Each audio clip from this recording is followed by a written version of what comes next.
Vontimitta ZPTC ఎన్నికల్లో కూడా Telugu Desam party అభ్యర్థి ఘన విజయం సాధించారు. దీనికి సంబంధించి కూడా అసలు వాళ్ళ గెలుపు గల కారణాలు ఏంటి అనే అంశం తెలుసుకోవడానికి మనతో టీడీపీ అభ్యర్థి ఉన్నారు. అడిగిపోతుంది అన్న, చెప్పండి అసలు మీరు ఈ గెలుపు ఎలా సాధ్యమైంది? ప్రచారానికి గల మీకు అభ్యర్థులు భారీగా ప్రచారాలకు వచ్చారు. అటువైపు కాంగ్రెస్ పార్టీ కూడా అది వైఎస్ఆర్ కాంగ్రెస్ సిట్టింగ్ అభ్యర్థిగా ఉన్నారు. సో ఇక్కడ పూర్తి స్థాయిలో మీ గెలుపుకి మీరు ఎలాంటి హామీలు ఇచ్చారు? ఈ హామీలను ఎప్పట్లో నెరవేరుస్తారు? మేము ఈ 4 సంవత్సరాల్లో హామీలన్నీ నెరవేరుస్తాము. ప్రజలకు భరోసా ఇస్తున్నాము.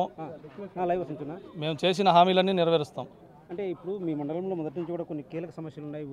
గతంలో ఎవరైతే సిట్టింగ్ జెడ్పీటీసీ ఆకేపట్టినాడో ఆయన రాజీనామా చేశాడు. సో ఆయన రాజీనామా వెనుక తర్వాత మాత్రం మీకు ఇక్కడ పోటీ చేసే అవకాశం వచ్చింది. అంటే మీరు ప్రచారంలో చాలా హామీలు ఇచ్చారు. మండలంలో కొన్ని సమస్యలు అయితేనేమి, ఇతర సమస్యలు అయితేనేమి, అంటే ఏ సమస్యలను గుర్తించారు? అసలు ప్రజలు ఎలాంటి సమస్యలు మీ దృష్టికి తీసుకొని వచ్చారు? అక్కడక్కడ వాటర్ ఫెసిలిటీలు, కొద్దిగా రోడ్లు అవి ఉన్నాయి. అవి మేము హామీలు ఇచ్చాము. అవి తప్పకుండా చేస్తాం. కోదండరామస్వామి డెవలప్మెంటు, చెరువుకు బ్యాక్ వాటరు, అలాంటి హామీలు ఇచ్చారు. అలాంటి మంత్రి గారి దృష్టికి, చంద్రబాబు నాయుడు దృష్టికి, లోకేష్ గారి దృష్టికి తీసుకెళ్ళి నెరవేరుస్తాం. మీ గెలుపు ఎవరు పాత్ర ఉంటారంటే పూర్తి స్థాయిలో మీకు మంత్రులు అయితేనే, ఎమ్మెల్యేలు అంతా కూడా మీతో పాటు మీ ప్రచారంలో సహకరించారు. సో ముద్దు కృష్ణారెడ్డి, మీకు నేతలంతా కీలక నేతలు వచ్చారు, మంత్రులు సైతం మీకు ప్రచారం నిర్వహించారు. అంటే ఈ ప్రచారంలో దానికి సంబంధించి కూడా మీకు ఎలాంటి మద్దతు లభించారు? మాకు 100కు 100% మద్దతు లభించింది. మంత్రులు ప్రతి ఇంటికి తిరిగి, ప్రతి గ్రామానికి తిరిగి అక్కడక్కడే కొన్ని సమస్యలు తీర్చారు. అలాగే సంక్షేమ పథకాల గురించి వివరించి ప్రజలంతా మంచి స్పందన ఉంది. దానివల్లనే గెలిచి. సరే, ఈ గెలిచిన 100 రోజుల్లో మీ హామీలన్నీ కూడా పూర్తి చేస్తున్నారు. ఈ గెలిచిన 100 రోజుల్లో మీరు హామీలు పూర్తి చేయగలుగుతారా? 100% చేయగలుగుతాం. మా బాబు గారు ఉండగా, మా లోకేష్ ఉండగా ఖచ్చితంగా చేయగలుగుతాం. సరే, మీకు చంద్రబాబు నుంచి, లోకేష్ గారి నుంచి ఎలాంటి హామీలు లభించాయంటారు? మాకు చెరువుకు వాటర్ తెస్తామన్నారు. మామూలు రోడ్లు, వాటర్ ఫెసిలిటీలన్నీ ఇస్తామని హామీ ఇచ్చారు. టీడీపీ అభ్యర్థి ఎవరైతే ఉన్నారో ఒంటిమిట్ట జెడ్పీటీ స్థానానికి పోటీ చేసిన అభ్యర్థి ముద్దు కృష్ణారెడ్డి అయితే ఘన విజయం సాధించారు. దీనికి సంబంధించి ఆయన ఈ ప్రాంతానికి సంబంధించి ఎవరైతే మేము ప్రచారంలో ఒంటిమిట్ట స్థానానికి కూడా మేము పూర్తి స్థాయిలో ఆ సమస్యలు గుర్తించాం. ఈ సమస్యల నుంచి కూడా మేము పరిష్కరిస్తాం. ఖచ్చితంగా 100 రోజుల్లో కూడా వీటి సమస్యలను పరిష్కరించేందుకు కూడా పూర్తి స్థాయిలో మాకు అదే చంద్రబాబు నుంచి హామీ ఇచ్చారు. లోకేష్ అయితే మాకు పూర్తి స్థాయిలో హామీ ఇచ్చిన తర్వాత మాత్రమే మేము ప్రచారంలోకి వెళ్ళాం. ప్రజల్లో మా ప్రచారంలో కూడా ప్రజల నుంచి పూర్తి స్థాయిలో మద్దతు లభించింది.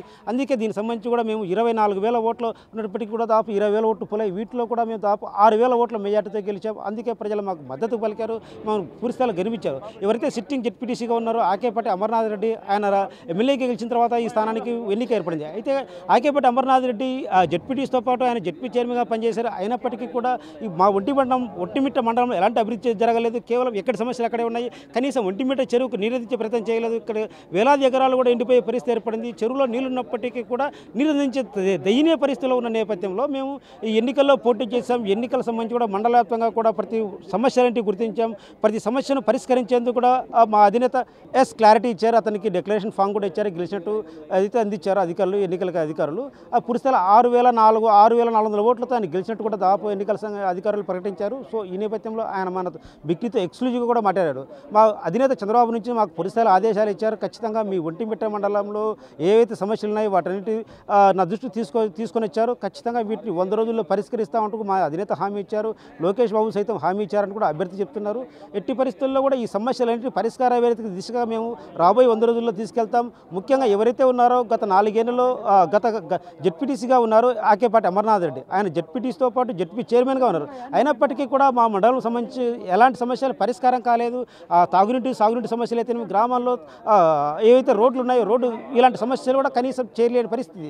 జెడ్పీ చైర్మన్ స్థాయిలో ఉండి కూడా సమస్యలు పరిష్కరించలేదంటే వాళ్ళకు అభివృద్ధి పట్ల, ప్రజల పట్ల ఎలాంటి అంకిత భావం లేదు. మేము కూటమి ప్రభుత్వం అధికారంలోకి వచ్చిన తర్వాత 100 రోజుల్లో ఈ 4 ఏళ్లతో పూర్తి స్థాయిలో ఈ మండలాన్ని పూర్తిగా తీరుస్తాం. ఎందుకంటే ఈ ఒంటిమిట్ట మండలం అనేది వైఎస్ఆర్ కాంగ్రెస్ పార్టీ గతంలో కాస్త కీలకంగా ఉన్న మండలం. సో ఈ మండలం నుంచే కూడా ఆయన ఎమ్మెల్యేగా గెలిచే పరిస్థితి ఏర్పడింది. ఇటీవల గెలిచిన సార్వత్రిక ఎన్నికల్లో కూడా జిల్లాలో దాదాపు కేవలం 3 గెలిస్తే వాటిల్లో కూడా కేవలం ఆకేపాటి అమర్నాథ్ గెలిచారు.